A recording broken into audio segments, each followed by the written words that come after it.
السلام علیکم ویورز، اپنی نئی ویڈیو کے ساتھ ملیحہ۔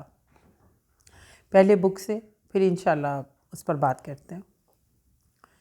لکھے پر لکھنا چاہتا ہے، لکھے پر لکھنا چاہتا ہے، ناداں ہے، ہر تحریر اپنا نقش کھو دے گی۔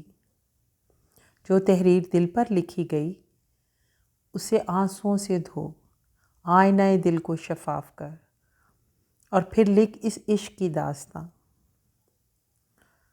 جس کو اس کائنات کی ہر شے سنا رہی ہے اپنے اپنے انداز سے۔ پھر دیکھ تیری پکار ہر ذی روح سنتا اور اپنے اپنے انداز میں جواب دیتا۔ اس میں جو میں بات کرنا چاہ رہی ہوں وہ اس موضوع پر ہے کہ انسان لکھے پر لکھنا چاہتا ہے، یعنی ہماری تقدیر تو لکھی جا چکی، بس ہمیں اسے قبول کرنا ہے۔ اور جب اس لکھے پر ہم خود لکھنا چاہتے ہیں تو پھر ہر تحریر اپنا نقش کھو دیتی ہے، کچھ بھی صاف نظر نہیں آتا، کیونکہ جو تقدیر ہماری لکھی گئی اس کو ہم پڑھنا نہیں چاہتے، اور جو تحریر ہم خود لکھنا چاہتے ہیں وہ ہمارے مقدر میں نہیں ہوتا۔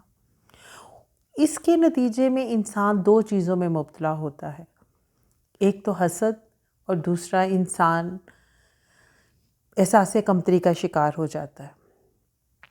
حسد، ہر انسان حاسد کو برا سمجھتا ہے، سب سے زیادہ تو ہمارے مذہب میں اس کو برا کہا گیا کہ حاسد اس دنیا میں بھی حسد کی آگ میں جلتا ہے اور آخرت میں بھی وہ آگ میں جلے گا۔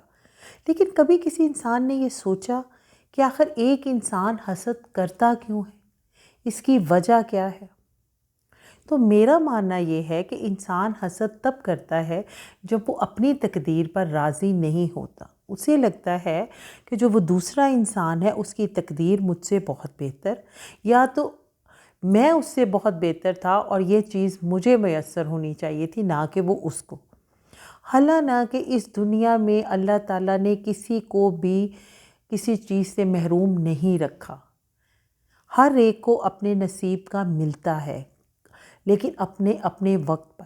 بس ہم سے انتظار نہیں ہوتا، ہمارے پاس یقین کی دولت نہیں ہے، ورنہ ہم جلد بازی میں ہوتے ہیں، اور اس وجہ سے ہم دوسرے کو دیکھ کر حسد کرتے ہیں اور اس تکلیف میں مبتلا ہوتے ہیں کہ اس کے پاس یہ چیز یا وہ شے اس کے پاس وہ کیوں ہے۔ حالانکہ ہمارا وجود خدا تعالیٰ نے ایک جاندار رکھا ہے اور ہم بے جان چیزوں سے حسد کر رہے ہوتے ہیں۔ بس اپنی اپنی سوچ کی بات ہے۔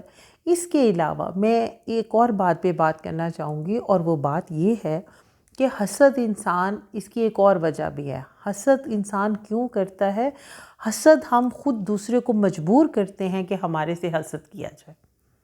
شاید ہم نے کبھی اس پوائنٹ پر پہلے نہیں سوچا، اور اس کی وجہ وہ دکھاوا ہے جو ہمارے آج کے زمانے میں ہو رہا ہے۔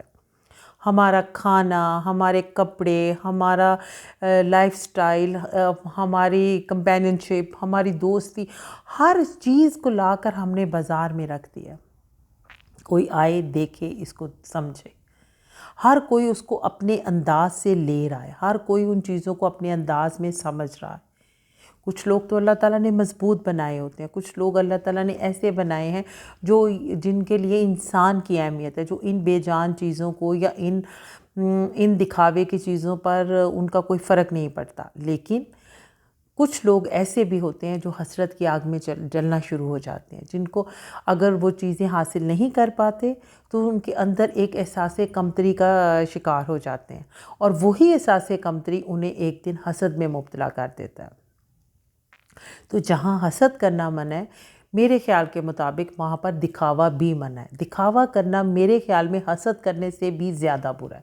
ہم دوسرے کو یہ بتا رہے ہوتے ہیں کہ دیکھو خدا نے مجھے جس چیز سے نوازا ہے تمہیں اس چیز سے نہیں نوازا۔ ہم خدا کی تقسیم پر سوال کر رہے ہوتے ہیں، یہ بتا کر لوگوں کو اس میں بتانے کی چیز کیا ہے جو ہم دوسروں کو بتا رہے ہیں کہ ہم نے آج کیا کھایا ہے، یا ہم نے آج کیا پہنا ہے، یا فلاں برانڈ ہم نے پہنا ہے۔ آخر کیوں؟ اگر آپ پہن بھی رہے ہو تو اپنی ذات کی تسکین کے لیے پہنو نا۔ اور کبھی آپ یہ آزما کر دیکھو اگر آپ کے چہرے پر سکون ہے، اگر آپ کے دل میں سکون ہے، اگر لوگوں کے لیے آپ کے دل میں محبت ہے، تو وہ آپ کے چہرے سے نظر آئے گا۔ ایک عجیب سی نرمی آپ کے چہرے پر نظر آئے گی، جو اس بات کا ثبوت ہوتی ہے کہ اللہ تعالیٰ دلوں کے ذریعے اللہ تعالیٰ انسان کو آزماتا ہے۔ ہمارا دل کو، آئینہ دل کو صرف دھونے کی ضرورت ہے، اور وہ بھی اپنے آنسوؤں سے، تاکہ وہ شفاف ہو سکے، اس میں ہر شخص اپنی اصلی شکل میں نظر آ سکے۔ تو اس لیے میرا ماننا یہ ہے کہ جب ہم دلوں میں کوئی چیز کسی کے خلاف نہیں رکھتے تو وہ عکس ہمارے چہروں پر بھی نظر آتا ہے۔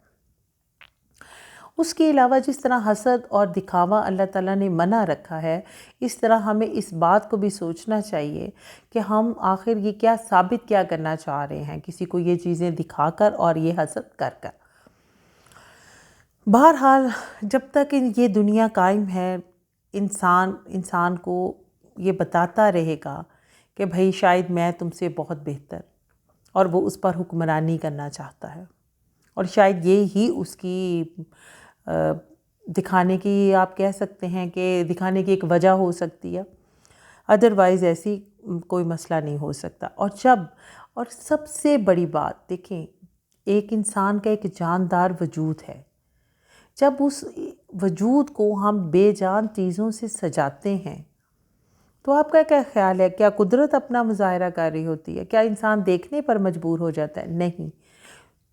جب انسان خدا کی بنائی ہوئی کائنات کو دیکھتا ہے تب اسے خدا کی قدرت کا اندازہ ہوتا ہے، اور تب ہر وہ چیز جو اسے نظر آ رہی ہوتی ہے وہ پکار رہی ہوتی ہے خدا کی بڑائی۔ لیکن جب ایک انسان اپنے اوپر بہت کچھ لاد کر، یا انسان اپنے آپ کو نمائش کے لیے جب پیش کرتا ہے، تو وہ صرف وہ چیز دکھا رہا ہوتا ہے کہ دیکھو میں نے بے جان چیزوں سے اپنے جاندار وجود کو سجایا ہے، جو کہ میرے نزدیک بالکل بے معنی۔ تو اس لیے جہاں تک میرا ماننا یہ ہے کہ صرف حسد کرنا برا نہیں ہے، دکھاوا بھی اس سے برا ہے۔ اس کے بعد آپ ایک اور بات محسوس کریں گے کہ جس انسان سے حسد کیا جاتا ہے، اس کو اس بات کی، پہلے تو وہ دکھاوا کرتا ہے، پھر اس کو اس بات کی فکر ہو جاتی ہے کہ اب مجھے نظر لگ جائے گی۔ اے خدا کے بندے، تو کسی کے دل میں حسرت پیدا ہی کیوں کر رہا ہے کہ تجھے اس بات کا وہم آئے کہ تجھے نظر لگ جائے گی؟ آج کے دور میں آپ ہر دوسرے انسان کو یہ کہتے نظر آئیں گے مجھے نظر لگ گئی۔ لوگوں کی نظر بہت بری ہے، چھپا کر رکھو، چھپا کر رکھا بھی نہیں جاتا اور دکھایا بھی نہیں جاتا، اس لیے کہ ہمارے نبی نے جو راستہ بتایا تھا وہ ہے ایک میانہ روی کا راستہ، جو ایک درمیان کا راستہ ہے۔ تو اس لیے میرا ماننا یہ ہے کہ ہم جب جو چیز ہمارے رب نے ہمارے مقدر میں لکھی ہے اس پر جس دن ہم راضی ہو گئے، اس دن ہر چیز آئینے کی طرح صاف ہو جائے گی اور ہمارے دلوں میں سکون آ جائے گا۔ ہمیں لکھے پر لکھنا نہیں ہے، ہمیں اسے صرف قبول کرنا ہے۔ ہمارا کام صرف اس کو قبول کرنا ہے اور صرف اس رزق کو اور اس چیز کو تلاش کرنا ہے جو ہمارے رب نے ہمیں کہا ہے۔ جس کام کا ہمیں حکم دیا ہے ہم وہ کام کرتے نہیں ہیں، اور جس کام سے اللہ تعالیٰ نے ہمیں منع فرمایا اس کی طرف ہم دوڑ رہے ہیں، اور جس کی وجہ سے یہ بے چینی ہے، جس کی وجہ سے ہر انسان دوڑ رہا ہے۔ تو جہاں حاسد غلط ہے وہاں دکھاوا کرنے والا بھی غلط ہے، اور وہاں میرے نزدیک جس کو نظر لگ رہی ہے وہ بھی غلط ہے۔ اصل چیز صرف یہ ہے کہ ہمیں اپنے دل کے آئینے کو صاف کرنا ہے۔ جس دن یہ آئینہ، ہمارے دل کا آئینہ صاف ہو گیا، وہ بھی ہمارے اپنے آنسوؤں سے، ان آنسوؤں سے جو کسی کے درد پر بہتے ہیں، ان آنسوؤں سے جو کسی کو تکلیف میں دیکھ کر ہماری آنکھوں سے نکلتے ہیں، ان آنسوؤں سے جو جب ہمارے مذہب پر یا کسی اور چیز پر لوگ الزام لگاتے ہیں، وہ آنسو جب ہماری آنکھوں سے نکلتے ہیں تو وہ ہی آنسو ہمارے دل کو صاف کرتے ہیں، اور وہ آئینہ دل کو صاف کرتے ہیں۔ اور جس دن ہمارا دل کا آئینہ صاف ہو جاتا ہے، ہمیں اس کائنات کی ہر چیز پکارتی ہوئی نظر آتی ہے اس خدا کی قدرت کو، اور وہ ہمیں بتاتی ہے کہ اس کو بنانے والی ذات کہاں ہے۔ بہت شکریہ۔ اگلی ویڈیو کے ساتھ انشاءاللہ پھر حاضر ہوں گی۔ اللہ حافظ.